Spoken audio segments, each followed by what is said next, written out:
Hello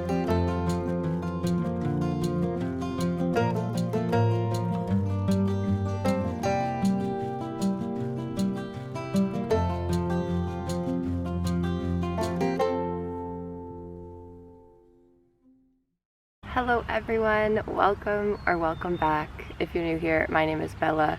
I love all things design and DIY, and today we are in the garden, in the sun, with loud neighbors, but I just wanted to come out here because it's such a beautiful morning. It feels like the first true spring morning we've had. It's been very cold and rainy here for the past few weeks, so I am absolutely loving this sun right now, and I just wanted to show you a few things that I've been working on in the garden and kind of tour you around and show you what's growing since the last tour, because that was about a month ago when the ground was just starting to thaw out and things were only slightly green. So let's start from the front of the garden and kind of just do a walk around. The very first thing you notice when you walk up to the garden, obviously, is this beautiful daffodil center bed that I've planted. I did this in the fall and I'm so glad I did, because it is truly the focal point of the garden at this time of year when there's no color anywhere else. This is a little tip if you're a beginner gardener and you're looking at different varieties of things and finding it a little bit overwhelming picking the right one. When it comes to flowers, anything that's double petaled, just know that's going to give you an outstanding flower. So with these daffodils, for example, you can see this one here is just a standard daffodil, and then its double petaled counterpart over here is just a lot more dramatic. It's a lot more of a substantial flower because, as the name suggests, it has twice the amount of petals. Off to the side of the daffodil bed, I have this little stand of tulips. These haven't fully popped yet, but when they do, I think they're going to be stunning. They're all pink. And then in amongst, I have some Swiss chard and some scarlet kale. And oddly enough, I don't know if tulips are supposed to be pest deterrents, but this scarlet kale I have in here is the only one in the garden that's not getting eaten. So I don't know if I hacked the system by accident, but tulips, I guess, is what's deterring pests from eating that kale. Behind these tulips, we have the herb bed, which is looking amazing. This is a big stand of garlic, so I'm very excited about that. This bed isn't completely full yet, but I do have a few spots left where I'm gonna plop some seeds, but generally this is a lot of perennials and they're filling out really nicely. In this bed here, we have some broad beans and some peas that were very frostbitten a few weeks ago, so I re-sowed in between them, so we'll see if those manage to come up. I also have some leeks and some very little baby lettuce seedlings. The variety of lettuce that I planted in this bed and most other spots in my garden, I haven't gone with too many varieties this year because there's just too many to pick from. But one that I've planted in quite a few spots is Royal Red.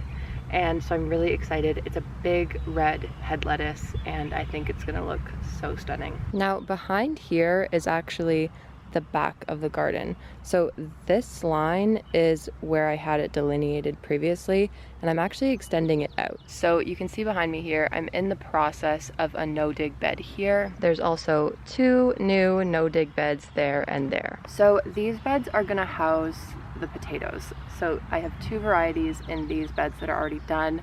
One is a bit of an earlier variety and one is a bit later, so we can kind of stagger the harvests. And then right in front of me, this is going to be another no-dig bed also, and that's going to hold sweet potatoes. And we're actually going to pick up some sweet potato slips today, so I'm very excited, but those can't go in the ground quite yet. I still have, I think, a few more weeks left, but sweet potatoes are probably the vegetable that I eat the most of, so I'm very excited to have them homegrown. I've never grown them before, so that should be really fun. And then to the left here, this is going to be another small no-dig bed with a mulch path kind of around it.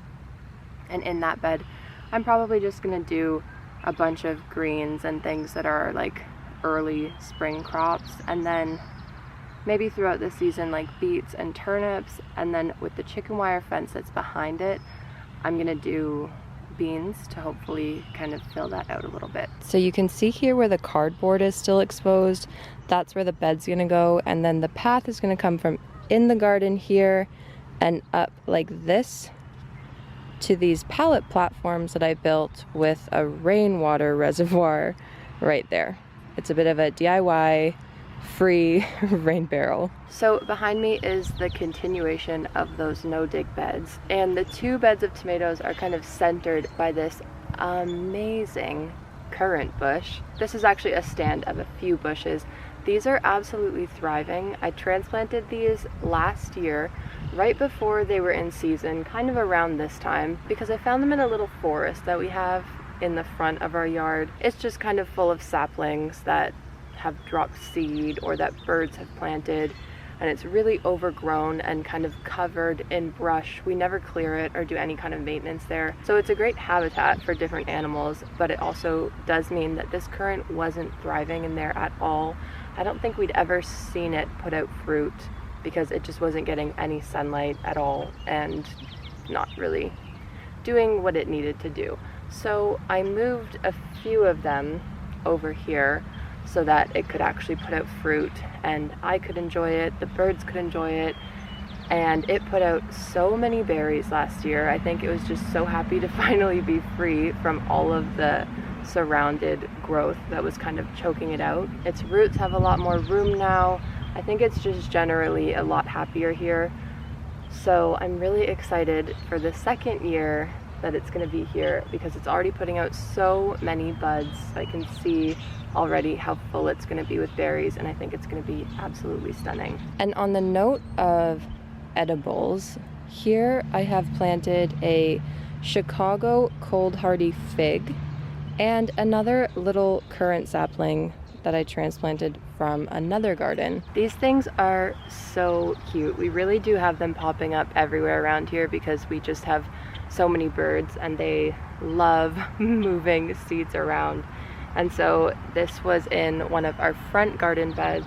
I don't know if this will actually put out any fruit. It doesn't look like it has any buds because I think this is a really young bush, but it can live here for now, and one day I will get more currants on this. Currants are one of my absolute favorite bushes, and I think generally speaking, fruit is, I think, my favorite thing to grow in the garden. I love berry bushes, so I really can't have enough, and I'm very excited about the fig as well, which is on the other side of this, because I read that it could possibly put out fruit in the first year, which is kind of wild, and I'm very excited about that. So that's a good variety to look for if you live in a cold zone. It's a Chicago cold hardy fig, and apparently I think it can go down to like zone 4. I could be wrong about that, but if you live in a cold zone, that's a good option for you. You don't have to like overwinter it inside or anything like that. I also have started cultivating this front bed here because it's kind of one of the last ones that I've left untouched.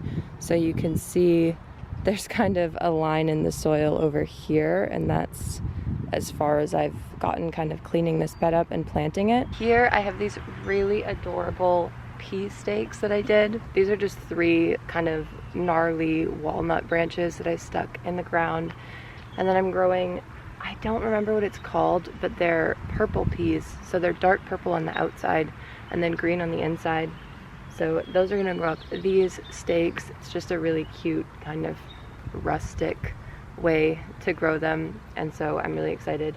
I've never done pea stakes before like this, but I think it just looks so charming and like quintessential cottage garden sort of feel. I have loads of other stuff planted in this little quadrant here. I have spinach, the royal red lettuce, calendula, bronze fennel. I think I have some painted daisies, and then I have a bunch of onion clusters as well. I don't even know if that's all of it, but just in this small section I was able to plant so much, so I'm starting to feel a little bit more optimistic because I was feeling like I was running out of space, but as I start cleaning up the beds and really noticing how much bare soil I have, I'm feeling a lot better.